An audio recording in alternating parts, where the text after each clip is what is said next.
Alan Andrews, who's the CEO of the Net Zero Lawyers Alliance, and a new participant. Online, we have Professor Michael Mehling, who's the Deputy Director of the MIT Center for Energy and Environmental Research and a professor at the University of Strathclyde.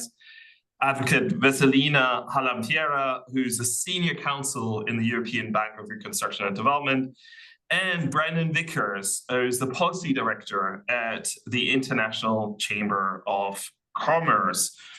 And to my right, my co-chair, Dr. Jelly Molino, who's a research bi-fellow at Hughes Hall and a member of the Hughes Hall Center for Climate Engagement, together with Advocate Ayman Chakari, who is, of course, the director of the Hassan II International Center for Environmental Trading and the deputy chair of the Environmental Law Commission. Perhaps I can briefly hand over to Dr. Molino and to Ayman to introduce our climate law roundtable. Okay.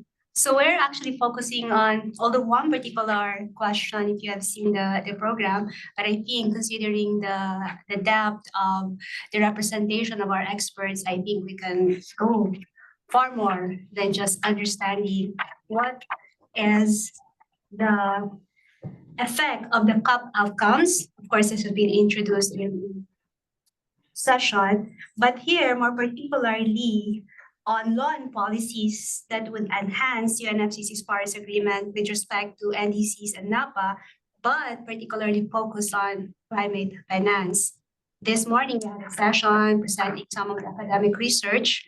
For example, in my case, I'm very much interested on the outcome of the COP with respect to transparency of reporting climate finance. To what extent should we be expecting member countries to actually, present, digest, how are they actually using climate finance for purposes of achieving their NDCs? Yeah, fantastic. Ayman. Thank you very much. And I don't want to get into too much substance at this stage because there are quite a few folks in this amazing panel that will be able to do so far better than I can, particularly when it comes to climate finance or Article 6 and other issues. So in order to try to still be some measure of added value, I'd like to take a bit of a opposite approach and to also think about what was not agreed at COP29 and that we might want to keep in mind going forward. And there were some discussions and outcomes that were not reached. For example, when it comes to the global stocktake, the GST dialogue, there was also issues in terms of coming to an agreement about the just transition work program. So in addition to discussing what was agreed and how we can move from there, I think it might be of use to also keep in mind what was not agreed and how we can, as a community, help drive this forward. Thank you. Fantastic. And without any further ado, I should introduce another participant in our roundtable, Wendy Miles, King's Counsel, is joining us and has been an avid observer of the COP processes and also works on climate finance. So welcome, Wendy. You found us. We start with Alessandra.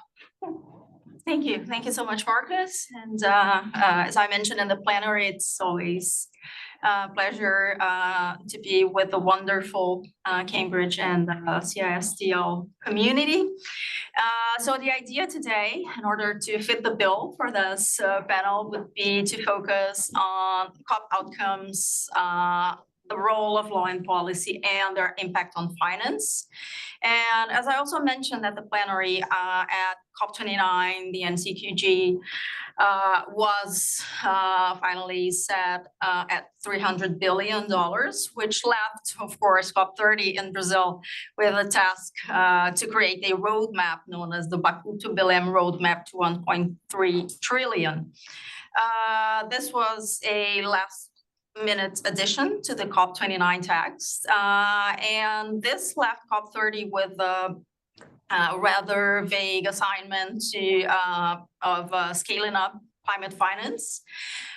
So in Brazil at COP30, we're expected to present a roadmap and climate to present a report telling us how we can actually get there. And this is, of course, a tall order, particularly in the current geopolitical climate. But what I wanted to point out very briefly is that it's something that, to me, is equally as important as the numbers, but far less discussed, which is the fact that the text did not resolve the longstanding lack of definition of what climate finance actually means. So early drafts of the text under negotiation had included some minimum attributes of what would actually count as climate finance, but including a note that it shouldn't support fossil fuels, but this was cut from the final text. So the reason, or one of the reasons for this lack of definition and why this lack of definition has been dragging for so long, I think it's the fact that climate finance can be assessed through several criteria. So for instance, there's a type of finance instrument, whether it's development aid, equity, or debt, whether it is provided at market or concessional rates, by origin, public, private, or blended instruments, whether it stems from national or subnational governments, development financial institutions, private financial institutions, or multilateral funds, and also by direction of finance flows, domestic, bilateral, multilateral. So I think we should also be asking at this point whether the climate finance at hand is new and additional, whether the project is actually related to climate or just marginally so, whether it's an actual disbursement or just a commitment, and finally, does it drive the recipient country into debts? So to wrap up, I think besides the how much, we should be discussing the what, that is what actually counts as climate finance. And this is something that I feel law and policy can really help with. Thank you, Marcus. Fantastic. Thank you, Alessandra.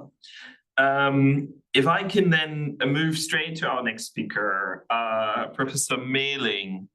Michael, you observed the trade and climate change debates in Baku.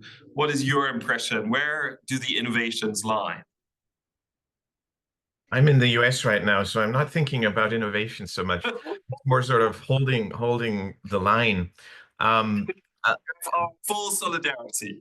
Okay, thank you. Yeah, I was telling one of your colleagues who's moderating or managing the Zoom, that I just got a call. An acquaintance that manages a federal agency with 4,000 people staff was just told that from March onwards, there's no salary. So talk about like chaos. But let me relate it to our topic. And if you don't mind, it's again, not necessarily innovations, it's more a bit of a pessimistic assessment. We just heard, from Alessandra about the NCQG.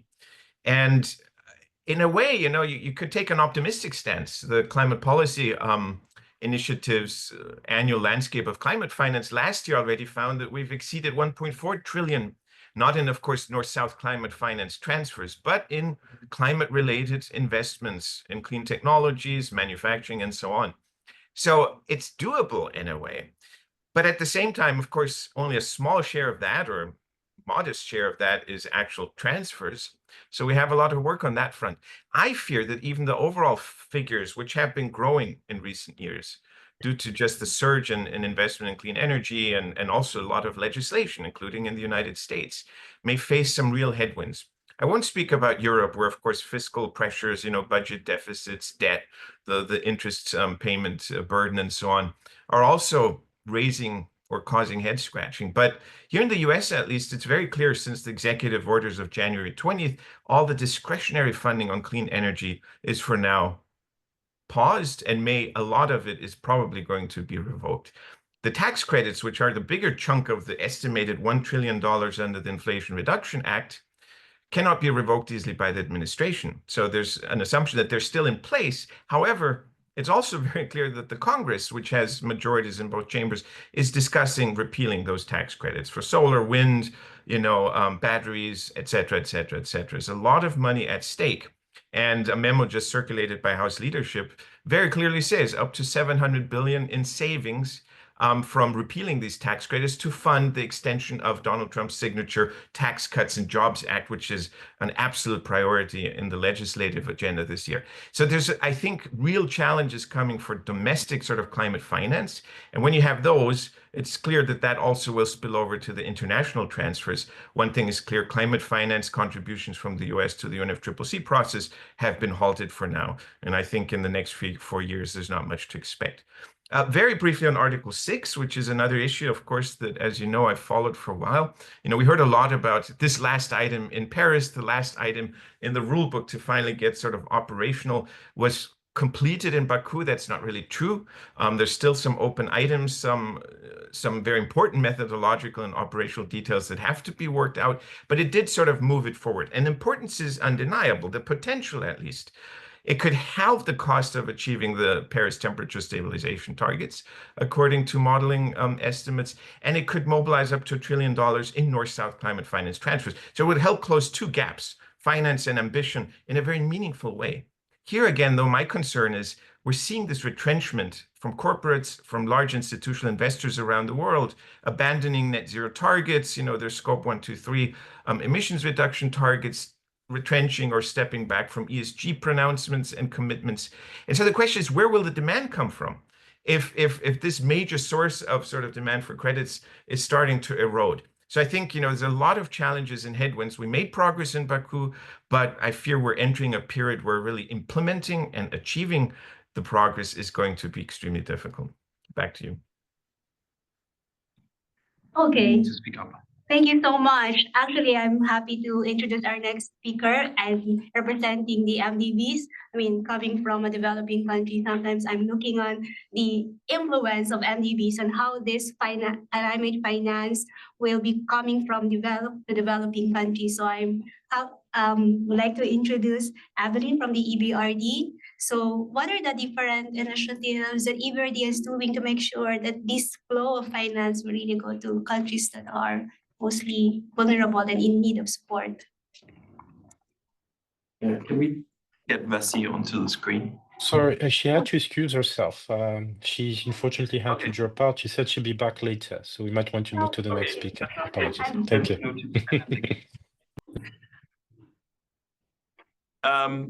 Then we should go to Brennan Vickers. Brennan, from the perspective of the private sector, the International Chamber of Commerce, and maybe even with your previous hat on, where do you see the progress and the innovations? Thank you, Marcus. Thanks for having me. So I'm with the International Chamber of Commerce of the United Kingdom. We're part of the Global International Chamber of Commerce, which is the world's largest business association. It represents 45 million companies in more than 170 countries that collectively employ over 1 billion people. I think that's quite extraordinary that we also, in that light, the official focal point for business and industry in the UNFCCC process. So we've been actively involved in the negotiations, monitoring them, and also providing some guidance. I think the overall verdict of COP29 was that it was far from perfect, but it was an important step forward. But this is not enough, and much work still remains to be done, as I think we'll all agree. It was very much billed as the finance COP, and this is really important from a business perspective, how we mobilize private sector finance complementary to public sector finance. On the opening day of COP29, the ICC released a report which showed that extreme weather events have cost the global economy $2 trillion over the past decade.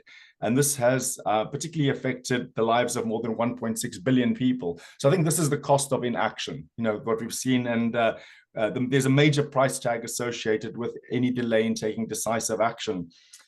We estimate that around 2/3 of the $1 trillion investment goal is estimated to come from the private sector. So this also means that we need to reduce the barriers to investments in climate solutions by the private sector. And that's a serious conversation we need to have. Perhaps just a couple of priorities that we took into COP29 and what we achieved from that.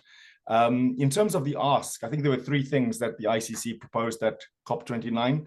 The first was to achieve an ambitious, actionable, and comprehensive new collective quantified goal for climate finance. And this encompasses a strong and central public finance component and appropriate measures to accelerate the supply of finance from the private sector. And I think the outcome there, as you all have seen, was the upgraded core goal of at least 300 billion per year by 2035, with developed countries taking the lead, and with a call to all actors to work towards the broader mobilization of 1.3 trillion by under the Baku to Belém roadmap. The second was the agreement on the full operationalization of Article 6 of the Paris Agreement on international emissions and carbon trading. I think the outcome there was positive. Baku will be remembered as the COP that achieved the operationalization of Article 6, although, as Michael said, there are outstanding issues that will need to be resolved. But I think this does turn the attention now more towards the implementation and operationalization of this mechanism and what can the private sector do with this.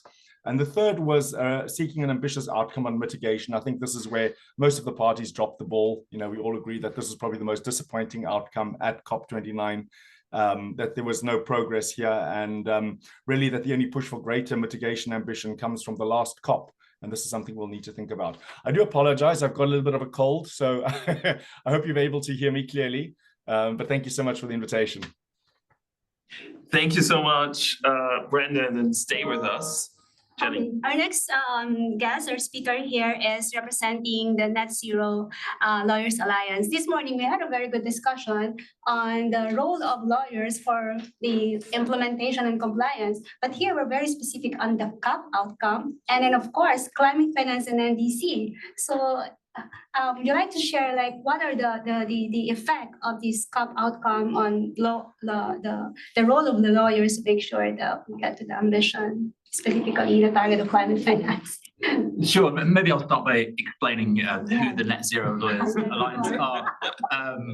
We are an organization comprised of 35 of the big commercial law firms from around the world. And our goal is really to mobilize the commercial law sector in support of net zero. And as you alluded to, lawyers really play an essential role in accelerating the transition. Really, that journey to net zero needs to be grounded in law and robust legal frameworks if we are to achieve the 1.5 goal.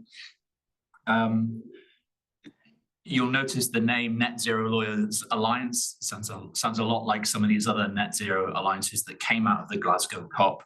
So there was the Net Zero Banking Alliance, there was the Net Zero Asset Owners and the Net Zero Asset Managers, to name but a few. And we have seen with the election of a second Trump presidency, those groups start to either stall or disband in response to the anti-ESG or woke capitalist backlash. I will say that the lawyers are holding firm. It's absolutely critical that lawyers continue to play a role, not just in helping their clients navigate this increasingly complex regulatory framework, but also to push back against some of the really cynical and political agendas that are driving the deregulation push. Now, of course, there is room for smarter regulation, more streamlined and focused and coherent laws which don't overburden industry. But in a lot of cases, that's not what's going on here. There is an absolutely vital role for regulation to play, partly in driving innovation. Well-crafted laws that give business a lot of certainty and plenty of time to adapt and innovate are what is needed. And there's a real danger that with the Trump presidency, the ripple effect from the US that we're seeing here in Europe and beyond, we'll see us cast away a lot of the laws and regulations that are absolutely essential to implement the NDCs that countries have committed to at the international level. Finance is absolutely key. It's the lifeblood of policy. And at the Net Zero Lawyers Alliance, we really see our role in making sure that blood continues to pump through the body effectively. What we try and do is really identify some of the legal issues that currently act as a blocker on the transition, and try and figure out practical legal solutions which turn those into accelerants. So just to take one example of that, the fiduciary duty is one focus area of ours at the moment. And this is the law governing company directors, pension trustees, asset managers, and so on. And what we are arguing is that the fiduciary duty law has evolved to a point where fiduciaries aren't just under an obligation to monitor and assess climate risk, but they're really under a proactive duty to actually manage climate risk by taking positive steps such as climate transition plans and so on. So going back to the earlier point, where we're very concerned by the anti-ESG backlash, we're seeing a pushback against some of these requirements, but some of them will clearly remain, and they come from NDCs, so carbon pricing mechanisms such as the EU ETS, the carbon border adjustment mechanism. These are putting a real price on the transition risk that companies are facing. And going back to the fiduciary duty, that imposes clear obligations on company directors to be disclosing those risks that they face in their annual statements. And that's a job for lawyers to be pointing out that legal duty, making sure that their clients are adapting and attuned to the evolving regulatory landscape. And maybe just to leave on a slightly optimistic tone, which is quite difficult in these times. But lawyers will remain absolutely fundamental to the transition. Yes, we will certainly see a bit of a cyclical slowing down when it comes to climate law and regulation. But certainly the physics of climate change aren't changing at all. And hopefully we will see a sensible streamlining here in Europe rather than a wholesale discarding of sensible climate regulation, which is going to align the financial system with the climate goals that are set at national level. Thank you, Ellen. Yes. Wendy. Yes, sir. We had over the years so many conversations about the ups and downs of climate law and governance. Where do you see us in this current environment?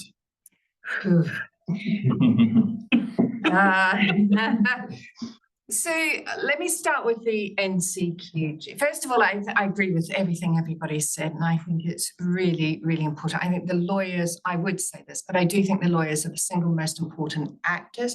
Are the single most important actors in everything right now. Just as exactly as Alan said, and hooray to NZLA, because when everybody else ducks under a rock, it's the trusted advisor, confidential conversations that you're having with your clients. And it's really important that those net zero alliances haven't entirely collapsed. There's some really big asset managers and asset owners like Aviva who are still standing strong and very much members. So the alliances are there. There's a few running scared publicly, but actually behind the scenes, what they're telling their trusted counsel and the IICG and the PRI and all the bodies who've worked with them long before Mark Carney and GFANS, they're still working to do the same thing. Yes, targets are being reset. They're being reset by governments as well. And we need to be realistic about that. We're going to go up before we come down. Doesn't mean we don't come down. We have to come down. It's imperative. But we're going to overshoot. And we already have, but not on the 10-year average yet. So where do I see post-COP? I think this NCQG is actually the single most important game in town right now. And this roadmap to Berlin is an opportunity, and I don't quite know yet what's going to come of it, but I can speculate a few things that might come of it. First of all, interesting to me that the Petersburg dialogues have been shifted 2 months early. a month and a half early. So they've shunted that up the calendar into March rather than late April when it usually is. Now, the Petersberg Dialogue, not in Russia, in Berlin, German Foreign Office runs them, and it's the pre-Bonn, pre-intercessional. It's called the Petersberg Climate Dialogues, the PCD, which is ahead of the SBT, which is the SUBSTA meetings in Bonn, which is where you set the agenda for the COP in Berlin. So I think this is already really important that they're shifting that up, and I think it's going to be a key focus. There's also climate conversations happening next week. The climate subcommittee is having meetings next week. So we'll know a bit more from them. Where I think they need to go, we have the NCQG is painfully disappointing in what could have been in it and wasn't in it. But the only things you need to remember about the NCQG are ROC and ripples. So the provision is the ROC and the mobilization is the ripples. So Article 8 of the NCQG is the provision, the ROC, and Article 7 backwards is the mobilization, the ripples. The ROC is the 300 billion and the ripples are the 1.3 trillion. So the ROC, if you drop it in a pool, you want it to be as effective as possible in its force to make those ripples as big as possible. That's what we're trying to do. That's what provision of mobilization is. That's what's in Article 9 of the Paris Agreement. That's what's in the loss and damage, and that's what's in the 100 billion, and that's what's in NCQG. The problem is Article 8 provision wiffle waffled what ought to have been grant money from Annex 1 countries, and yes, the most vulnerable countries see it as blood money for historic emissions. Call it what it's seen as, be honest with ourselves, and it's Annex 1 countries. And we can all say the developed world has changed since 1992, but those historic emissions are still those historic emissions. So where we were at when we set those goals, they were the countries that were historically responsible. Now that changes as time goes on, but that's where we are. Grant money, my favorite thing from COP29 was learning about confessional finance. So this is from one of the SIDs. Confessional finance is 1% or less cost of capital. So it's not concessional because the development banks like to make money. Not a lot of money, but they like to make money. So it's either you give it to us or you charge us less than 1%. That's confessional finance. Cute. That got into some of the negotiating rooms. So the good thing is, despite Article 8 not clearly being limited to 300 billion Annex 1 country grant or cheap concessional money, it's much broader than that and woollier than that and talks about private finance and domestic finance. So it really talks about what should be mobilization. And that really upset the SIDs and the least developed countries, rightly. It's still there as a provision-ish looking ROC, so we can work with that. And the mobilization still has that 1.3 trillion number. So I think we got, if I were making a pavlova, I've got eggs and I've got sugar. So I think I've got the bare minimum. It might look a little bit like a pavlova. So this is what's important, what happens. Now there's a real danger, and I just want, is this recorded? It is, so be a bit careful. Okay. Do you want me to stop the recording? It's okay. It's probably good to tell me it's recorded. So I will choose my words carefully, but I don't think it is anybody who was in the negotiations, and Michael, interesting to hear your views on this. Anyone who's been in the negotiations for any of the last 10 years will know that a lot of the dynamic, and it's increasingly so, is driven by a very small number of large producer states, and it ain't the US. And those large producer states are not Annex 1 countries. So therefore, they're the recipients under the NCQG ROC and ripples. Those large producer states want to keep producing gas. So what their strategy is to take the mitigation conversation out of the room entirely. And as Brendan said, this was really important to the ICC. The mitigation work plan barely got onto the agenda, and then it got Article 16 again, so it got bumped off again to bond this year. And that happens year after year after year after year because it's the consensus process. So that's the producer states that are pushing that off the agenda. They don't want to talk about mitigation. When the draft NCQG document came out on the Tuesday of the second week of negotiations, the preamble, and these drafts are on the internet, so you can read them if you want. The preamble said the goal of the Paris commitments is at Article 2.1c of the Paris Agreement. I don't know. I thought it was about mitigation and adaptation and resilience building, and finance was how you got there. But so that came out, but that was the presidency's draft. So we know that a certain state got to send its red line to the presidency in that second week of negotiations. So, what we have with 1.3 trillion NCQG, as is being pushed for really hard by that group of non-Annex 1 producer states, is that the Annex 1 states, the developed world, per 1992, pays all the costs of mitigation,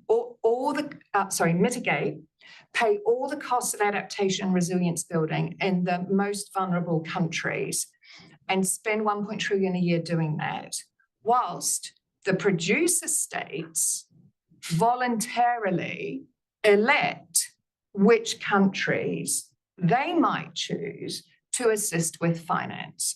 So coming back to where Michael started, if you look at what's happening today in America with the US State Department withdrawing all development funding across the world, that development funding strategy is part of their foreign policy. It's been very strategic for peace. It's soft power. It's been the way of the world since World War II, if not long before. And it is playing directly into a shift in that soft power geopolitics. And the NCQG, if we're not careful, could become a vehicle to that same end. Do we need a shift in soft power globally? Well, maybe, but we need to be careful who that shifts to and how. And we need to just be aware. Anyway, that was recorded, so there we go.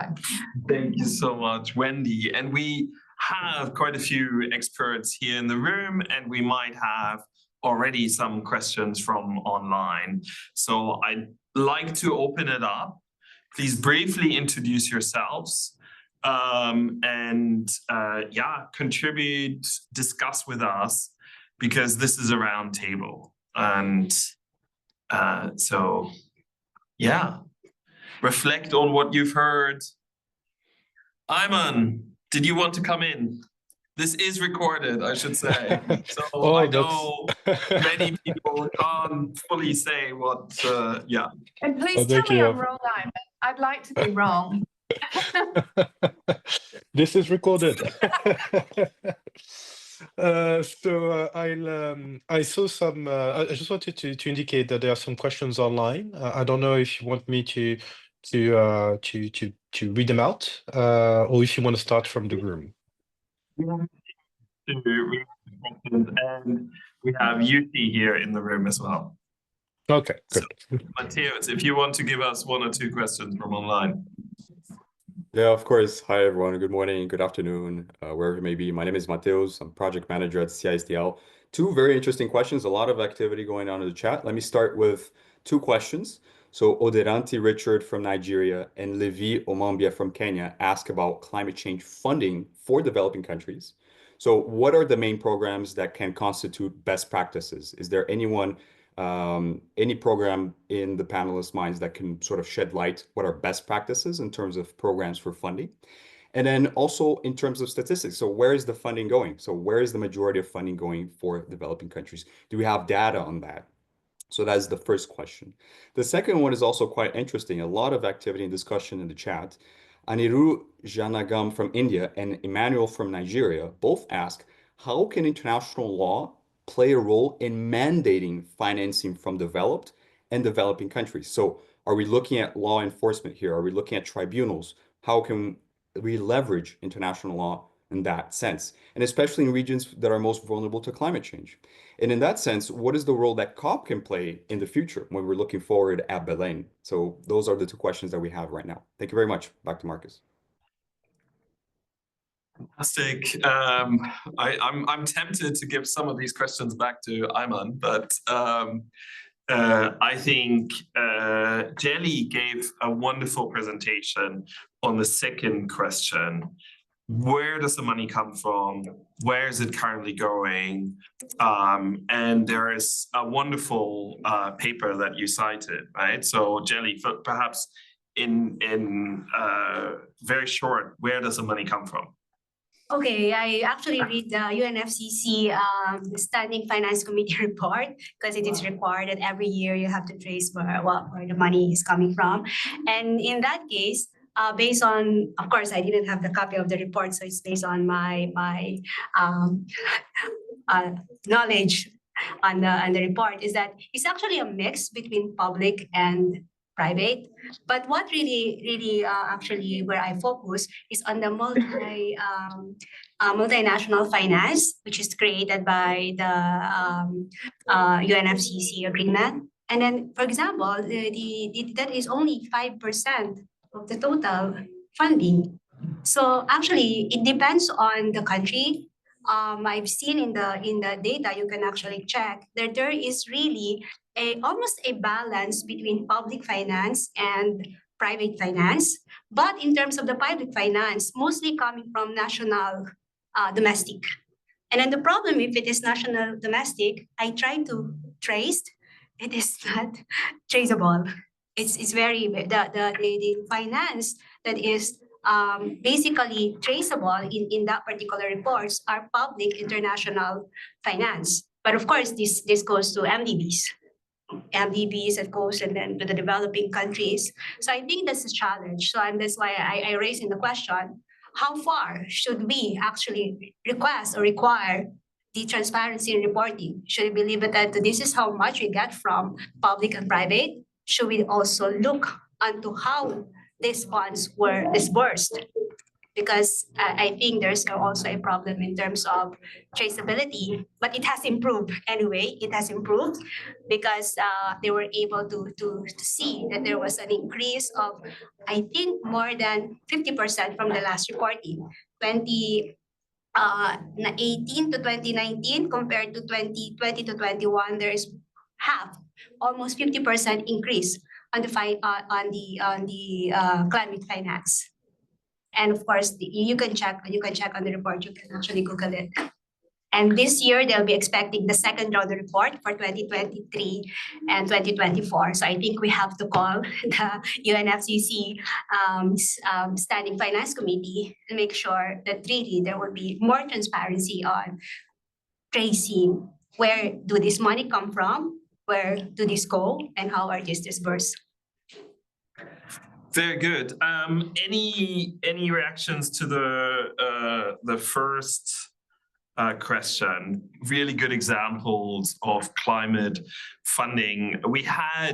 I should highlight, we had the General Counsel of the Green Climate Fund in Climate Law and Governance Day, and there's a wonderful video of the discussion because some of the multilaterally agreed funding that is coming through the Green Climate Fund is really, I think, is at the cutting edge of what climate funding should look like.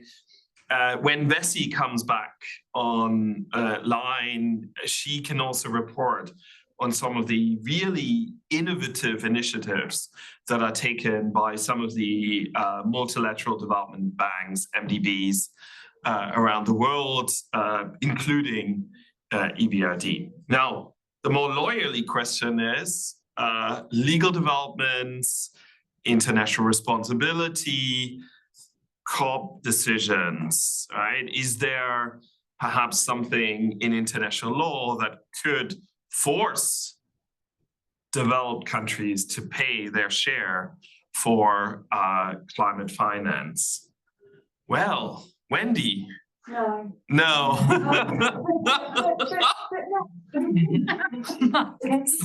Let's just be fair to international law and what it is and what it does. So it's the nervous system, it's signals, it's normative, it says how we want things to be. It doesn't make them so.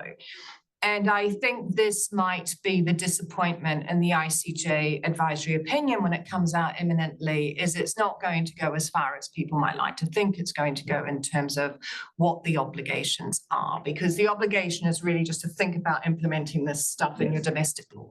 So, but it's really, really important that we have that new norm in our international law sort of landscape, really important, because we didn't have it before UNFCCC and we didn't have it as focus before Paris. So it plays an important role, but it has its limits. Secondly, you know, the UNFCCC is horribly understaffed, really small, and just doesn't have the resources or the expertise to do this work. So not there.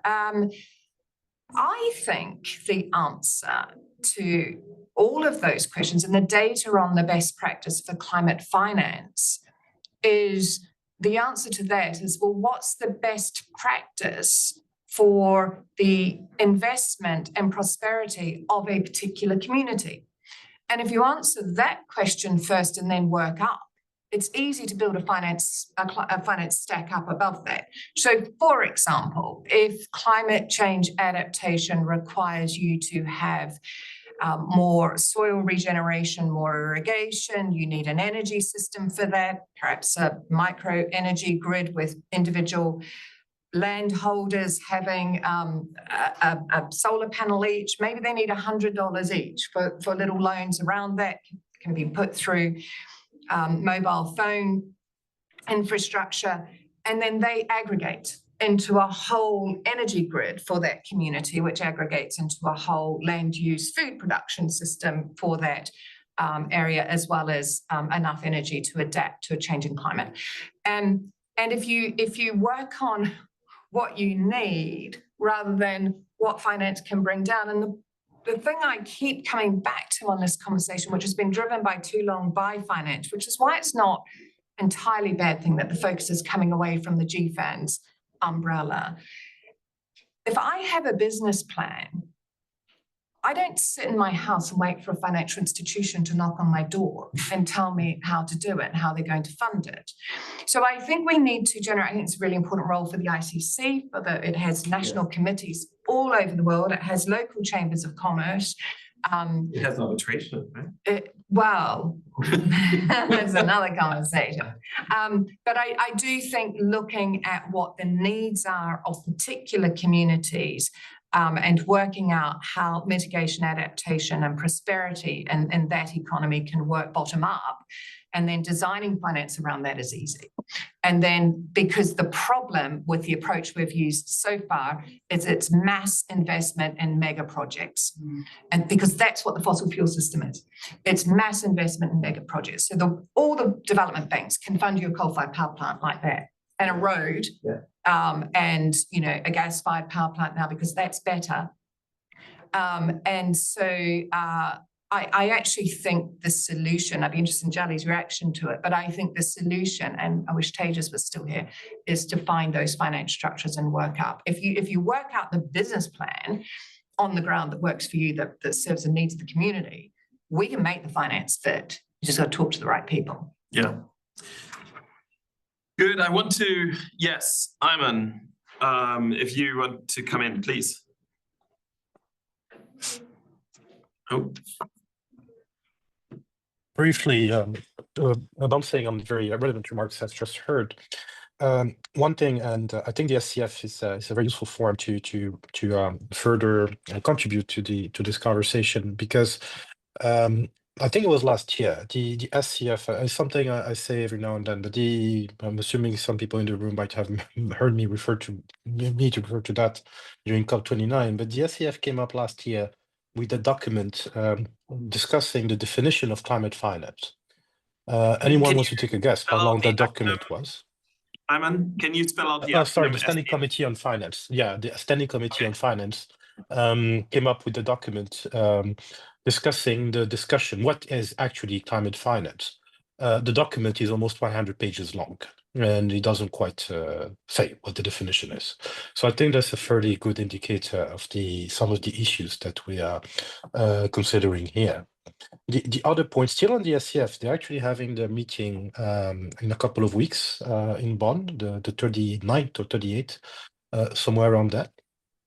And I find that they also, bouncing on what Wendy was saying, every year I think well, at least they did it last year, but periodically at least, they do this report on the needs of developing countries. So there's this effort in terms of looking at what the needs are and then quantifying them.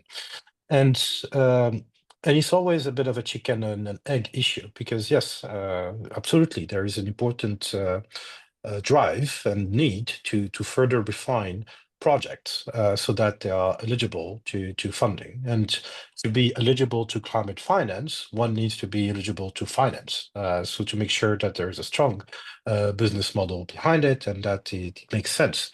But at the same time, talking to some folks and also seeing the reality on the ground, there's quite a strong sense of frustration of moving goalposts. I know of very sophisticated entities that manage billions in revenue, and that after years of exchange with a particular fund that I'm not going to name, but has quite a window in climate finance, have not been able to secure any funding. And we're talking about sizable projects.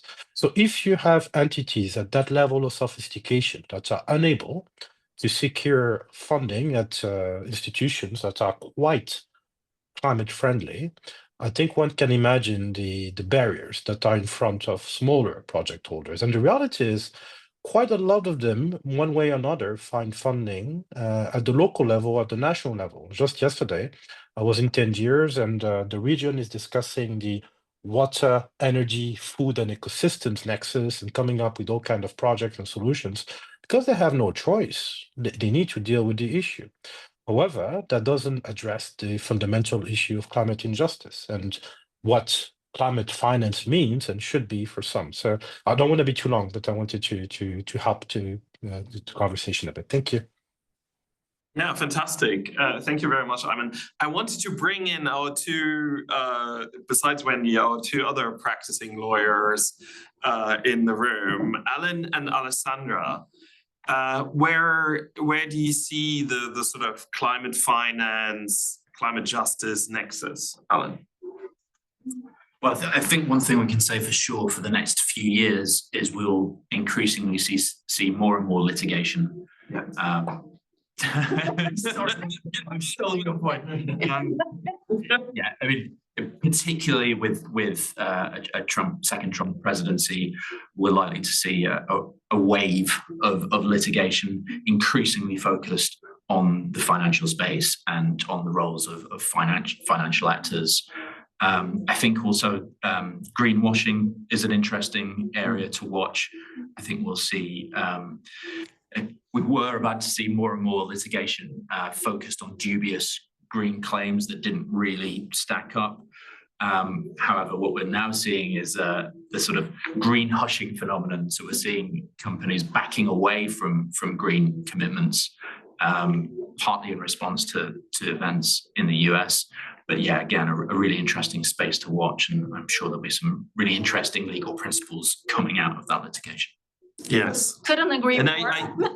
Can I make a brief shout out to one of the main authors of the Hughes Hall Climate Atlas, Nick Scott is in the room. If you haven't seen the Hughes Hall Climate Atlas, it details all possible areas of law, tort law, labor law, etc., and what the intersection with climate change means for those areas going forward in initially just English law, UK law, and now also US law, which is going to be, I hope the website is not going to crash when lawyers are thinking about their litigation strategies. Alessandra.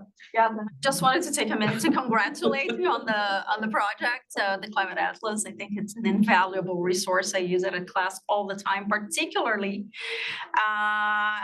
to illustrate why climate law isn't just a subset of environmental law, and there's a pretty heated debate on that topic in Brazil. So I always use this resource to illustrate the independence of climate law as a scientific domain.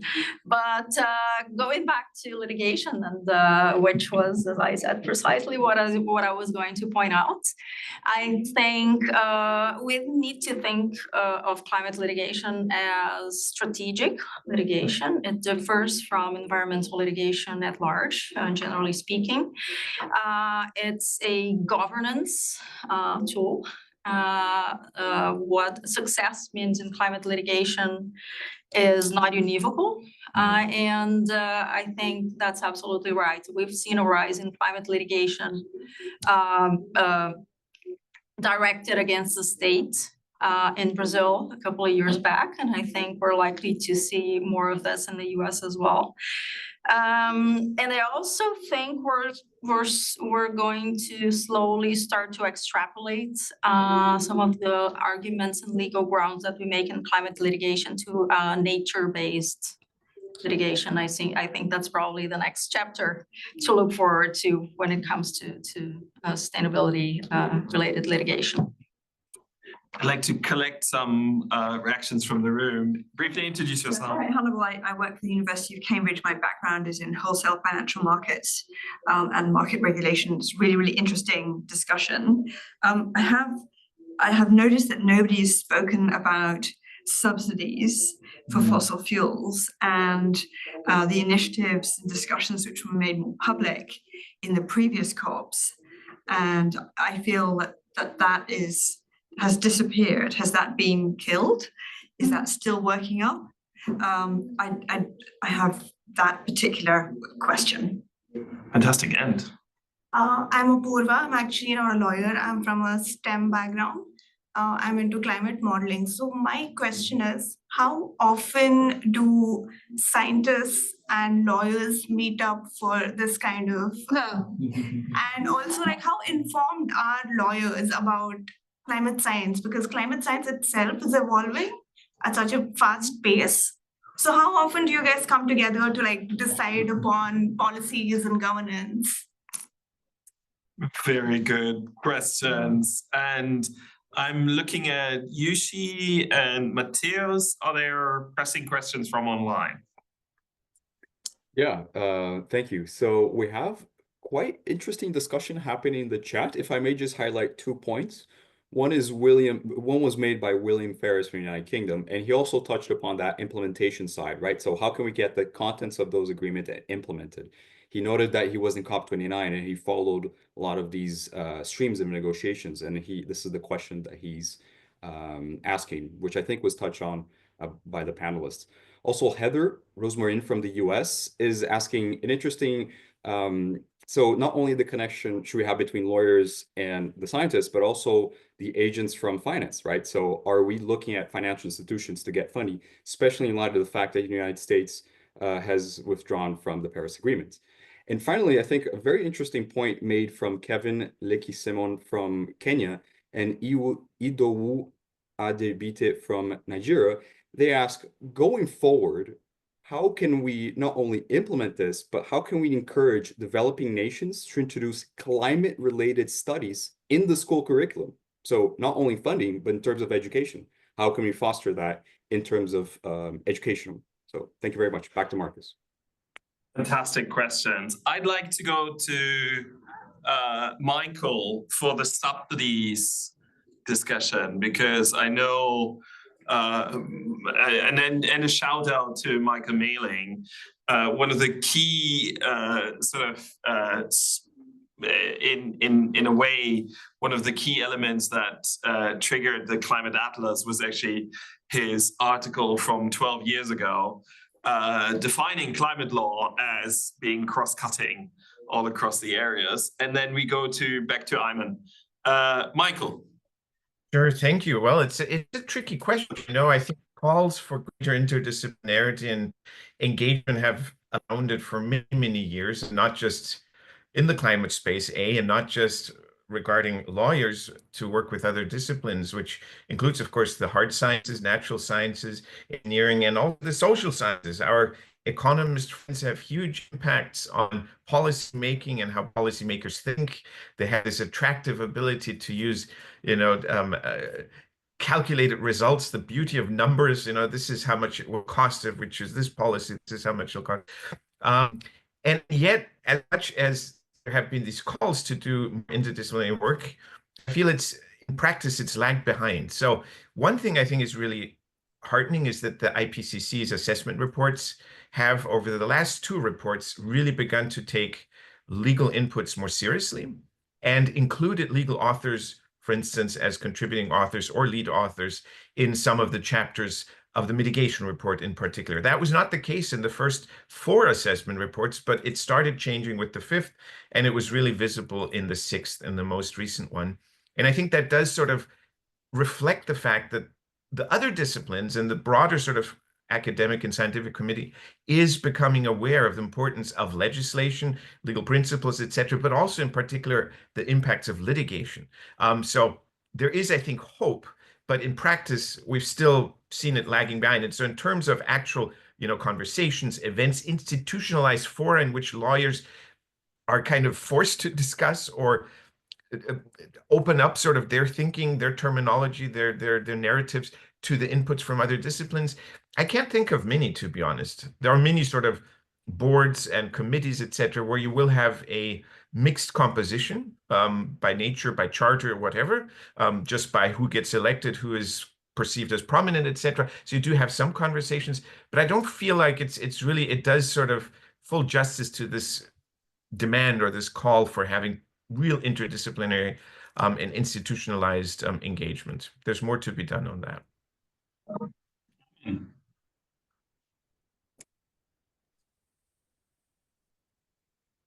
Marcus, did you want to come in? Did you want me to come in at this point? Yes, I want you to come in. Yeah, please. Okay, thank you. Thank you. So yes, on the same topic, actually, in terms of interdisciplinarity, I wanted to share 2 points. First, when it comes specifically to the interface between climate science and law, I would invite you to have a look at the written statement that the IUCN submitted in the context of the ICJ's AO when it comes to the obligations of states in respect to climate change. It dates back to March of last year. It's quite long, almost 200 pages, but there's a full chapter dedicated to the climate system, and we did a lot of work to also further tease out that important interface. And you see the same to an extent in our work when it comes to the INTLAS AO previously and the also Inter-American Court on Human Rights proceedings. So there's always that drive that I think is important in terms of interdisciplinarity. And also, I find that the very nature of IUCN as a union of members and with the 7 commissions that comprise IUCN is also helpful to foster this kind of ground in terms of progress for interdisciplinary approaches. It's not the only one, but I think it's a useful one. If the person who asked the question wants to further engage in that space, please feel free to reach out. Thank you. I'd like to ask Brendan, because I know, Brendan, you have done some work on subsidies and fossil fuel subsidies. What's the feeling among your members? Are these subsidies harmful, or where does the private sector stand on subsidies? Thanks, Marcus. I mean, I think there's always a case for reform of fossil fuel subsidies. You know, I think within different countries have different priorities. So, you know, as ICC United Kingdom, I don't want to get into what other countries are doing. When I was at the Commonwealth Secretariat, we certainly had a focus on this with what was happening in the WTO, and you know what can be done there to help achieve you know, outcomes there. I think overall, if you look at business providing solutions to the climate crisis, I think business wants a you know, an investment regime that is stable, that is predictable, that is certain. How fossil fuel subsidies are leveraged within governments can often be a constraint on the on the transition going forward, on the incentives and the price signals for business to invest. I think, you know, business really needs that certainty and stability for long-term investment. I mean, even beyond fossil fuel subsidies, or if one looks at the broader investment regime, we're even seeing things around competition policy, which is another fertile area for, you know, the lawyers to get involved in, about how you know, laws may inadvertently, in a way, discourage collaborative efforts among the private sector to be able to invest in sustainable projects and advance the net zero transition. But perhaps just one or two reflections more broadly from my previous life when I worked at the Commonwealth Secretariat leading on international trade and investment day, where we had a really strong focus on small states, small island developing states. I mean, for those in the room, you might want to also think about you know, some of the broader systemic issues around the financial architecture. For example, what the Bridgetown Initiative, championed Barbados, is saying about how to reform the global financial architecture, how to leverage public and private sector funding to support climate goals. There's a lot of discussion around innovative financial instruments, whether it's green bonds, blended finance, debt for nature swaps. I think that's a really interesting area for developing countries and small island developing states, impact investment, carbon markets and credits, and even you know, green equity in companies that are advancing in terms of green technology and sustainability. You know, also pick up on one of the concerns around the you know, the retreat on ESG and sustainability standards. One of the big debates we're also seeing is the difference between greenwashing and what's called green hushing. You know, companies, when it comes to greenwashing, are trying to, in a way, deliberately mislead shareholders and consumers. But on the other end of the spectrum, we're seeing a new phenomenon, which is green hushing, where companies are almost facing you know, almost not disclosing their sustainability, their emissions, their carbon footprints, because of a fear of backlash from consumers or stakeholders, trying to avoid accusations that they are actually greenwashing, or just to avoid the spotlight. So that's a really interesting new dynamic to also focus on. Thanks, Marcus. Yes, thank you very much, Brendan. Alan, you wanted to come in. Yeah, just two very quick points on the question about how much do lawyers and scientists speak to each other. I suspect probably not enough, but certainly more and more so. And I'll speak to two ways that's happening. One, when it comes to litigation, we're increasingly seeing litigation is putting climate science in front of the courts, and then it's finding its way into court decisions in a really interesting way. Just to take one example from Canada, there was a Supreme Court of Canada decision on a carbon pricing reference case, and it almost copied and pasted sort of IPCC climate science into the first few pages of the judgment. So it's almost put sort of climate science debate around the fundamentals almost beyond question in Canadian law. And that's just one example that's happening in jurisdictions all over the world. I'll also speak to more from the net zero lawyers perspective. We consistently hear from our members in commercial law that they don't feel confident that they understand climate science well enough and are a little overwhelmed by the sort of sheer volume and complexity of it. So I think there is a really important role for intermediaries like our organization and others to play in really sort of breaking down the climate science and tailoring it to legal audiences. I think the scientists are, they have to do a better job at communicating climate science. Yeah, yes and no. I think there are some great science communicators within the climate science community. I think maybe it's more at the other end. It's almost people who understand the legal profession being able to take that climate science and kind of adapt it and tailor it to legal audiences, because you need to understand the legal issues in order to match it with the science. And just to shamelessly plug some of our organization's resources, we've developed some materials, for example, an explainer on IPCC science, an explainer on the difference between terms like net zero and carbon neutral. And it can't just be us, but I think there is that really important role for these intermediaries to translate science for the benefit of lawyers. It's Harriet. I would just say that this initiative is bringing us together, and this is supported by this legal endeavor, but it is transdisciplinary, and I'm using that word in a new sense in terms of bringing people with both and many disciplines in terms of their expertise, as well as bridging across between us. Cambridge Zero is wanting to support that and here in Cambridge, and indeed initiatives such as the Science Communities initiative in terms of attribution science, which is supporting understanding of events, but also putting probability into attribution and bringing specific resources for public understanding, but also for legal cases. So I think I absolutely agree, it's really important. And can we do better? Yes. And must we try harder? Yes. Yes. Of course, I would love to comment on the question on education, right? So I think better education would solve many problems, including maybe the leadership of certain countries around the world. But I think there's a new effort. The science will receive the spotlight, I think, also in the ICJ decisions that are coming out.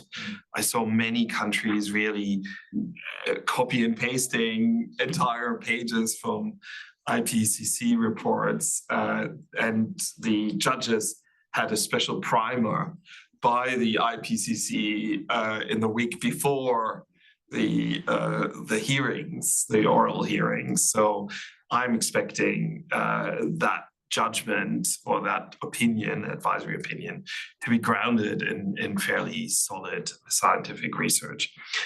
We only have time for a short, quick reaction from everyone. So if I go from your side of the table, Wendy, climate litigation, did you want to say more to that?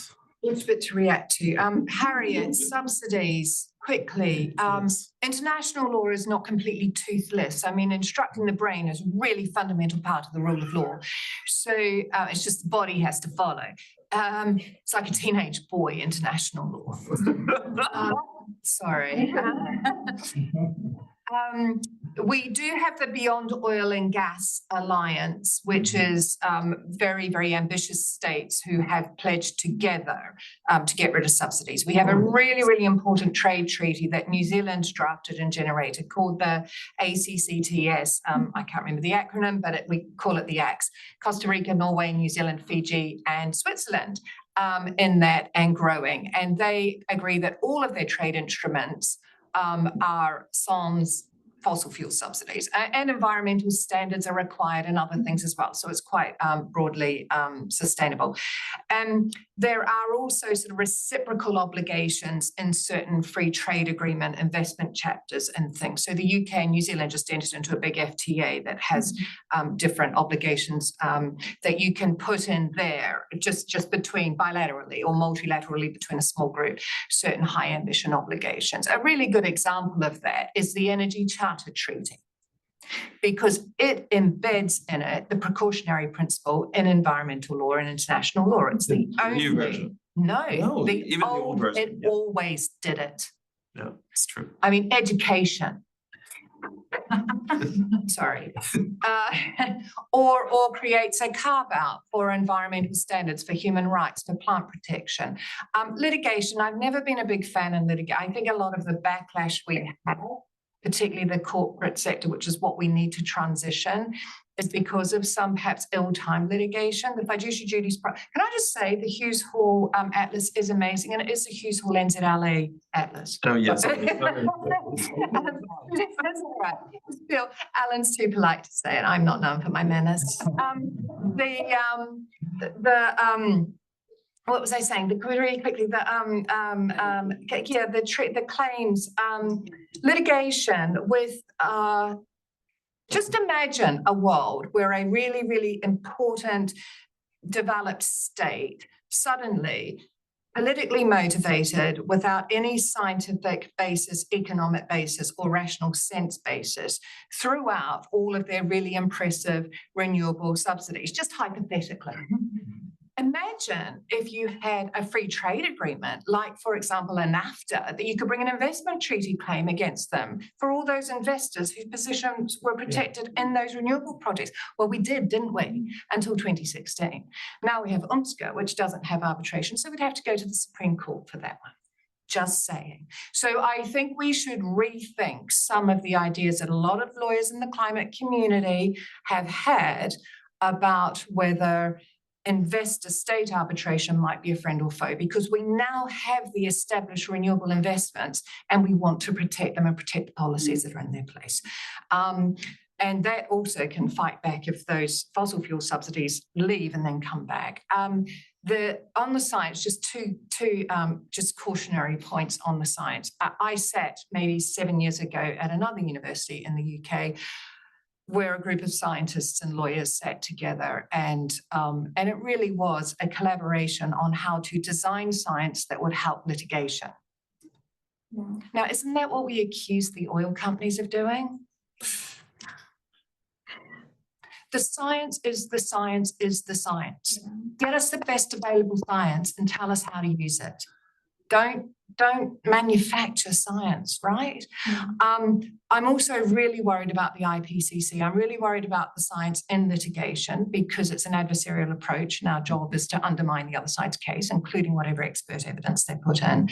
We've been pushing really hard to get IPCC judicial notice taken of the IPCC report, which means the court just accepts without argument that that's the best available science, and people can explain what it means, but they can't challenge it.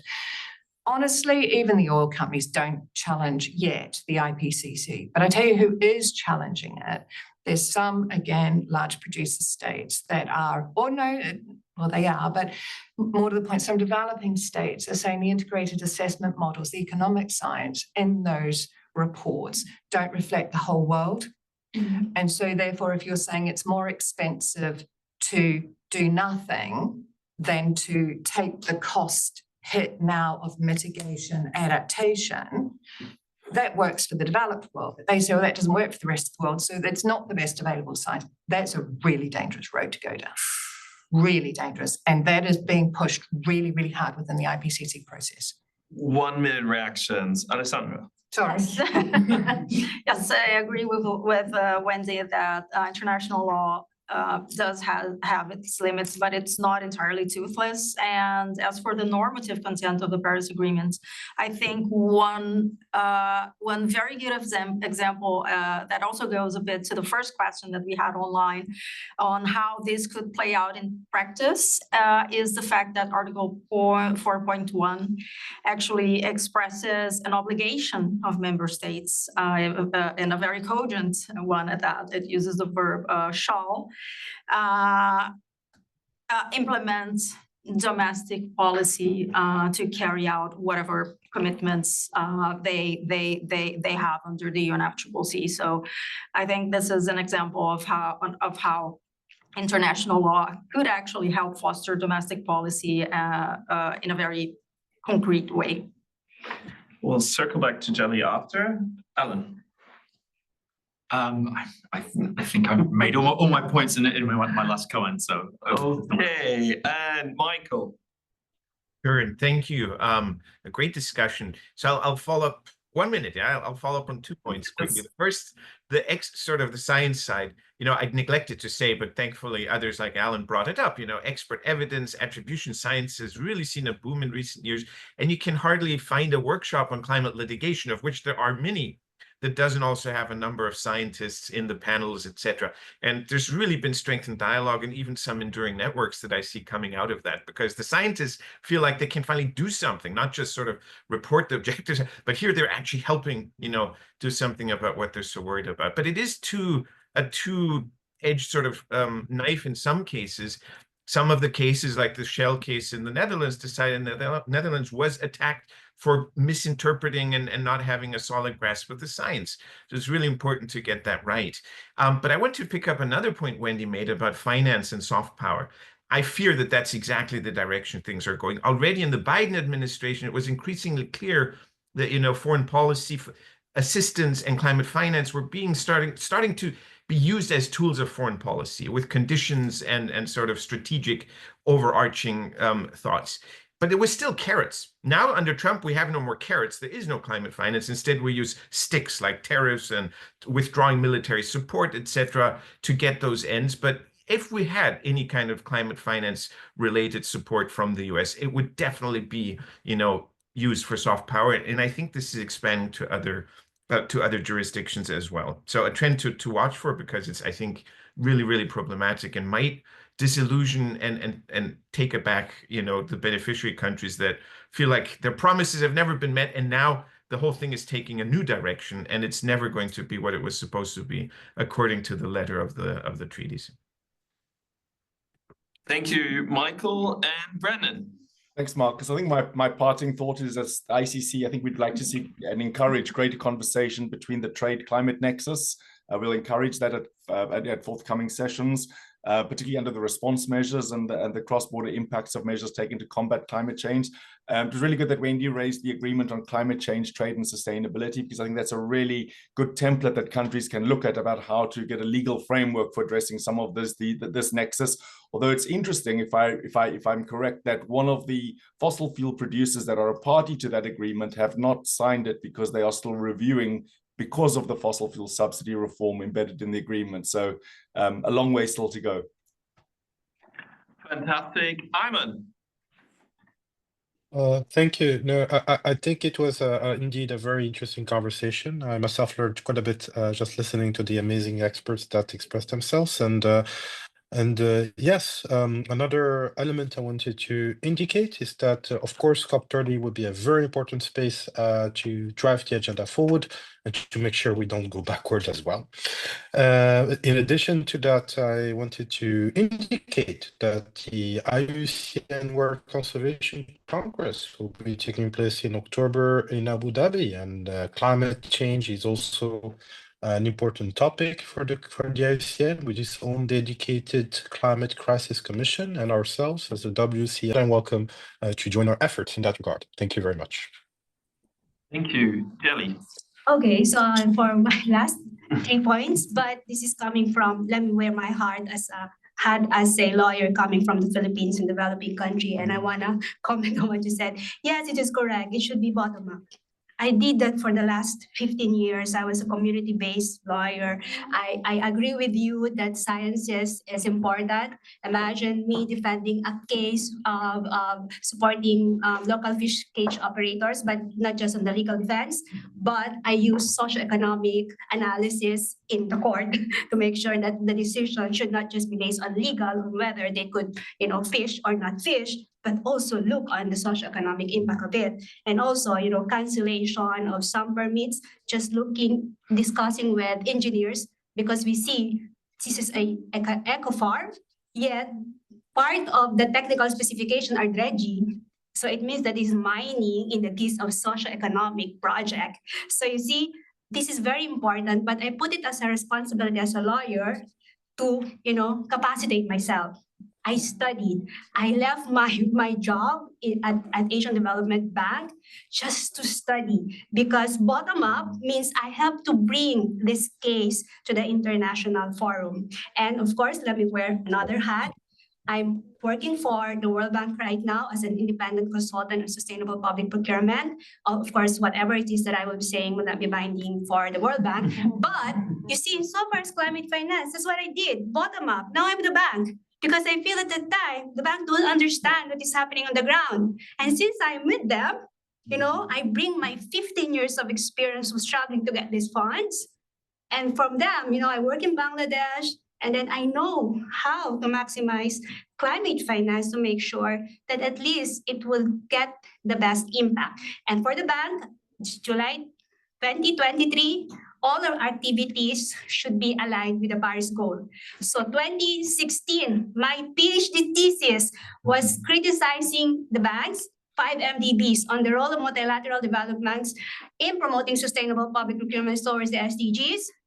And I've been doing that, and good thing now, I'm on the top, implementing to make sure that, those small, medium enterprises will have access, small, medium women will have access, because when I was in the Philippines, I didn't have access. I have projects, but I didn't know what to do, whom to reach out to.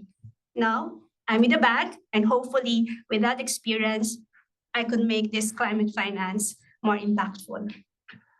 Thank you very much. Join me in thanking